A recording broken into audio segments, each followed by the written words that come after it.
Inday ko! Ayan, another day, another entry na naman tayo for today's video. Siyempre, sabi ko nga sa inyo, working na ang inyong Inday Maria. Kaya eto, talaga namang ramdam na ramdam ko talaga mga ka-Inday ko na hindi na ako pabigat sa lipunan. Ay, talaga naman, charis lang po. Dahil ayoko nga ma-miss nyo ako, kaya kahit nag-work na ang inyong Inday Maria ay talagang eto, bago umalis sa bahay, nag-entry na ako ng 2 reels. Dahil syempre, gusto kong meron kayong iiwanang bakas dyan sa baba. Basta kayo lang mga ka-Inday ko, ayoko talaga na mawala yung mga pinaghirapan ko. Alam nyo naman na 1 taon at 1 buwan na akong nagko-content creator, tapos mawawala lang sa isang idlap. Syempre, kailangan nating sipagan ng sipagan dahil itong ginagawa ko ay para sa aking 2 anak. Kaya kayo mga ka-Inday ko, kung kayo may pangarap at kapag nagkaroon kayo ng opportunity ay talaga namang grab na agad kasi minsan lang po talaga dumating ang mga pagkakataon ay talaga naman. Syempre bago ako umalis mga ka-Inday ko ay kailangan ko munang talian ang aking napakahabang buhok. Nung unang araw kasi, nung hindi ko pa ito tinatalian ay talaga namang sumasama ito sa mga parcel. Baka mamaya ay matapat pa sa mga mangkukulam ay ako ay makulang pa. Ay, charis lang po. Talaga naman ang inyong Inday Maria, naniniwala po talaga sa mga ganyan. Syempre, laking probinsya tayo.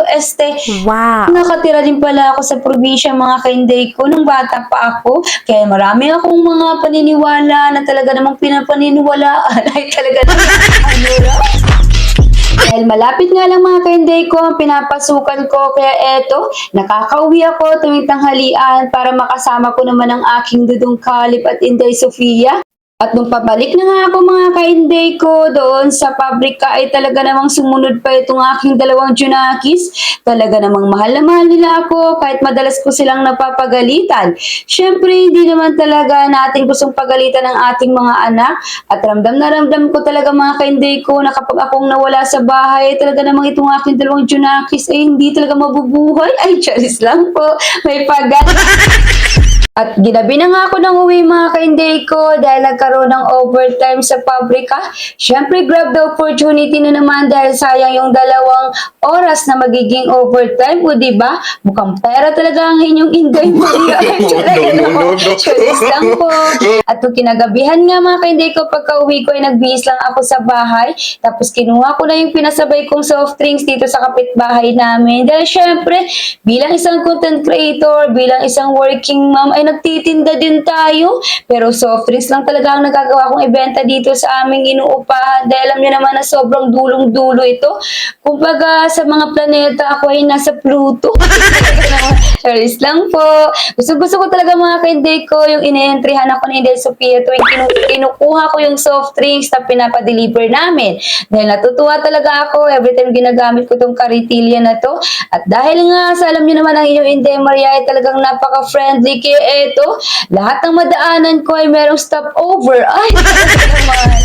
Ang hirap talaga mga ka-Inday ko kapag tatakbo kang kagawad kasi lahat talaga ng mga makasasalubong mo ay kailangan mong entertainin. Ay, talaga naman. Charis lang po. At shoutout na pala sa mga kasamahan ko doon sa pabrika. Dahil alam niyo ba, ang sarap-sarap pagtrabaho kapag yung mga kasamahan mo ay talaga good vibes lang. Kaya sabi ko nga sa asawa ko nung tinanong niya ako nung unang araw ko kung kamusta daw, ang sabi ko sa kanya, abay okay lang.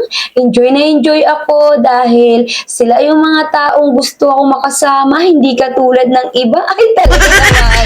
Humugot na naman ang inyong Inday Maria. At eto, pababa na nga ako sa amin mga ka-Inday ko pero wala pa rin yung humpay ng tigil sa paghinto. Ganyan talaga ang inyong Inday Maria dahil nga ang dami-dami ko talagang friendship. Ay talaga naman.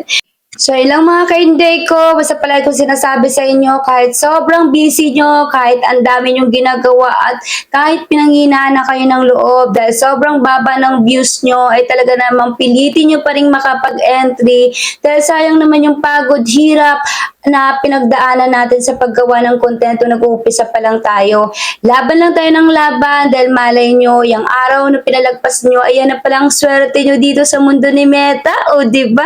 At pagkatapos nga ng aking busy days, ay syempre, hindi pwedeng hindi ko lang bingin ang aking 2 anak. Dahil alam nyo ba na sila lang talaga nagpapalakas sa akin tuwing pinanghihinaan ako ng loob.